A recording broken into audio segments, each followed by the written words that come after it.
Assalamualaikum warahmatullahi wabarakatuh. Saudara-saudaraku sebangsa setanah air yang kami cintai, yang kami banggakan, yang kami muliakan, dimanapun Anda berada, berjumpa kembali dengan kami channel Bejo Dunyo Akhirat. Sak bejo bejane wong kang lali isih luwih bejo, wong kang eling lan waspada dan tetap NKRI harga mati. Kitab sezaman adalah mutlak untuk menentukan kesohehan nasab. Ini tulisan terbaru dari Kiai Imaduddin Usman Al-Bantani.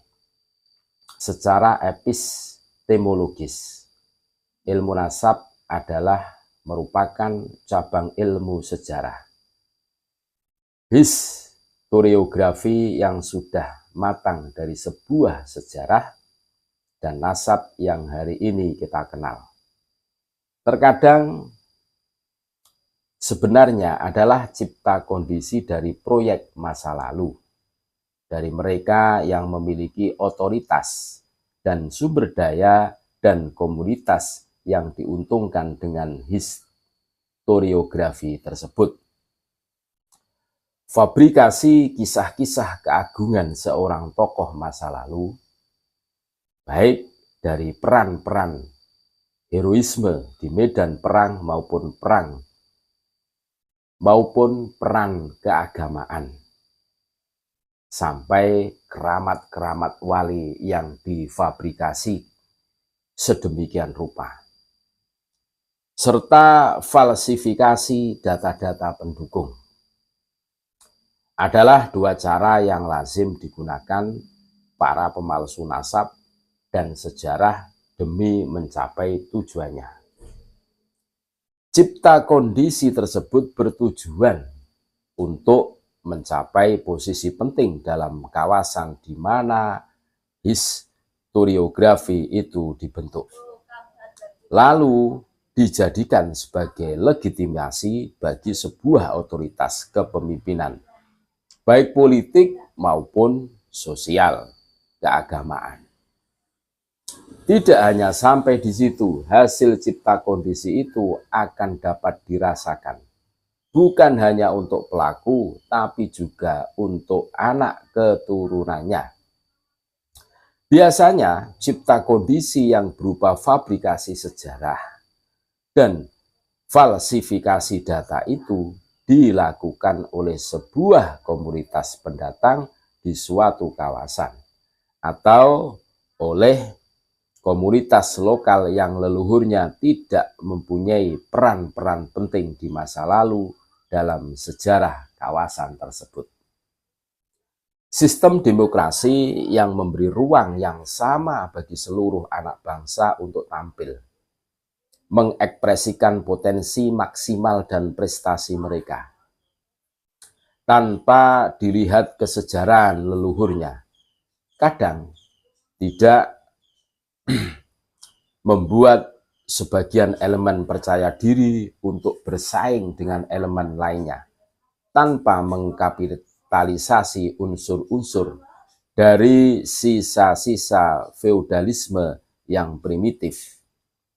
Di saat yang sama adanya tafsir-tafsir keagamaan yang terlanjur diterima oleh sebagian faham keagamaan. Misalnya, tentang memberi penghormatan lebih terhadap keturunan Nabi Muhammad SAW adalah salah satu faktor yang memicu adanya usaha fabrikasi dan falsifikasi dari nasab dan sejarah leluhur. Tetapi jangan khawatir, kebenaran mempunyai jalan yang telah diciptakan Allah Subhanahu wa Ta'ala untuk senantiasa mengawal manusia agar tidak dapat disesatkan oleh para pelaku pemalsuan tersebut. Di antaranya adalah teori kitab sezaman dalam menakar kesohehan nasab dan sejarah. Para ulama nasab dan sejarah telah membuat pola uji kesohehan sebuah nasab dan sejarah dengan cara apakah klaim nasab dan sejarah dapat dibuktikan dengan sumber sezaman atau yang mendekatinya atau tidak. Sayyid Husain bin Haidar Al-Hashimi dalam kitabnya Rosail fil Ilmil Ansab halaman 183-184 mengatakan tentang cara mendeteksi kesohihan nasab dengan kitab sezaman. Fa innallaha yuhayyi'u lil qurunil abdali fid din wal abdalu fi kullil ulumi wal haqaiqi allati fi falakiddin. Fa tariqatul habri al-badli fi tahqiqil ansabi wa kashfi zuriha ayyakuma bitahriri silsilati wa dirasatiha dirasatan kamilatan mutakamilatan min jami'in nawahi ala nahwit tali. Ayyadrisa as-silsilata al-ma'rudata alaihi dirasatan nasabiyatan mahdotan. Fahuwa yulahidu biwa hawasihi kulliha wa yasnifu wa yangdimu al-bayanati wal ma'lumati wa yalkhisul afkara wa yatbiku khobaratihi wa hadhihi dirasatu ala ayyi halin fin nasabis sadiqah au fid da'wah takunu abrun murahilun yajbauhan nasabatul muhaqqaqu wa hiya tahrirun nasabi bimakna ayyabsuton nasaba tarotan wa yusjirahu ukhra ila akhirih. Yu'addun nasabatu tabaqatis silata wa yaqdiru tawarikhul wiladati wal wafati idza juhilat li ghairil alawiyyin wa yuza'u at-tabaqatu 'alal fatratiz zamaniyati allati syahulatha as-silsilatu. Wa yusaku hadhihi tabaqati minal masadiril mu'tabarati ma amkana ila akhirat tabaqatin yumkinu tusikuha wa tukhrijuha min tilkal masadir. Mata sohat an-nasabatu lil fardi aw lil jama'ati fa innan nasabata yaqumu bitaqwimis silsilati wa taswibil khalali at-tari'i 'alaiha ma law wujida ma damat sahihatan ghairu makdzubatan wa ammal kidbu fala yata'addi ma'ahu aslahul khalali wa dhabatuhu wa muraji'atuhu 'alal masadiri al-mutakhassasati wa muqabalatihi 'alaiha. Maka sesungguhnya Allah menyiapkan bagi setiap masa para abdal dalam agama.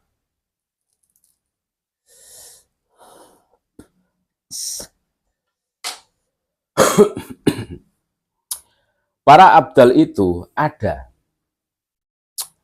dalam setiap ilmu dan hakikat yang ada dalam orbit agama. Maka cara al-habr, orang alim, yang al-ab, al-badal, ulama utama dalam setiap masa dalam memverifikasi silsilah dan mengungkap kepalsuannya adalah dengan meneliti silsilah yang dan mengkajinya dengan kajian yang sempurna dan terintegrasi dari segala aspek sebagai berikut. Ia mempelajari silsilah yang disajikan kepadanya dengan kajian nasab yang murni, mengamati dengan seluruh inderanya, mengklasifikasikan dan menyusun data-data dan informasi-informasi, merangkum pemikiran-pemikiran dan menerapkan pengalamannya. Kajian ini bagaimanapun juga, baik dalam silsilah yang benar maupun silsilah yang hanya pengakuan, berlangsung melalui tahapan-tahapan yang biasa dijalankan oleh seorang ahli nasab yang muhakkik atau menetapkan berdasar dalil, yaitu peneliti nasab, yaitu ia menulis nasab secara mubassat, ditulis dari ayah ke anak dalam satu waktu dan membuat musajjar atau susunan pohon nasab dari anak ke ayah dalam waktu lainnya dan seterusnya.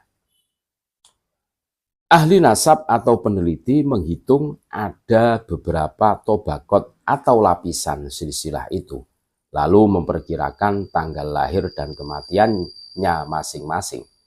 Jika tidak diketahui ini bagi silsilah orang non-Alawi, jika ia Alawi, biasanya tanggal lahir dan wafat tercatat rapi. Lalu membagi tobakot-tobakot tersebut dengan periode waktu, tahun hidup, dan ditempati silsilah tersebut dan menguji keabsahan setiap tobakot atau silsilah tersebut dengan sumber-sumber atau kitab atau yang lainnya yang dapat dipercaya semaksimal mungkin hingga tobakot terakhir yang dapat diuji kesohehannya dan ditakhrij dari sumber-sumber tersebut. Ketika nasab itu soheh untuk seseorang atau suatu kelompok, maka ahli nasab akan memperbaiki cacat yang terjadi di dalam silsilah itu. Jika ada dan jika nasab itu nasab yang benar, bukan nasab yang dusta. Jika nasab itu dusta, maka tidak akan bisa diperbaiki, didobit atau diluruskan. Tidak akan pula dapat dicari referensinya dari sumber-sumber khusus itu, serta tidak dapat dimukobalah atau dihadapkan dengan sumber-sumber itu. Dari kutipan penulis di atas jelaslah bagaimana narasi yang dibangun oleh para pembela nasab Ba'alwi, bahwa tidak ada ahli nasab yang mensyaratkan adanya kitab sezaman, itu tidak benar. Persyaratan sumber sezaman bagi nasab dan sejarah adalah mutlak bagi siapa saja orang yang ingin meneliti kesohehan klaim nasab dan sejarah. Pesantren-pesantren kita harus selangkah lebih maju dalam pemikiran keagamaan, bukan hanya dalam bagaimana mempertahankan legasi yang baik, tetapi bagaimana mengambil peran dalam mengembangkan sesuatu yang baru yang lebih baik. Kita juga harus mulai memperkenalkan pemikiran-pemikiran yang progresif kepada para santri kita. Pemikiran-pemikiran yang akan mengangkat harkat kemanusiaan mereka sebagai manusia merdeka yang melekat akal budi yang difitrahkan Allah Subhanahu wa Ta'ala sebagai manusia yang sempurna. Sebagaimana Imam Malik mempunyai santri Imam Syafi'i. Imam Malik adalah guru yang berhasil mengangkat Imam Syafi'i menjadi salah satu manusia utama di muka bumi ini. Kenapa? Karena Imam Malik mendidik Imam Syafi'i bukan dengan doktrin kebarokan mengikuti guru, tetapi mendidiknya agar Imam Syafi'i mampu menemukan hakikat kebenaran yang diyakininya sebagaimana gurunya telah mencapai derajat itu. Walau dengan itu muridnya kemudian mempunyai kesimpulan yang berbeda dengan gurunya dalam memahami kebenaran yang diyakini. Terima kasih. Tetap NKRI harga mati. Assalamualaikum warahmatullahi wabarakatuh.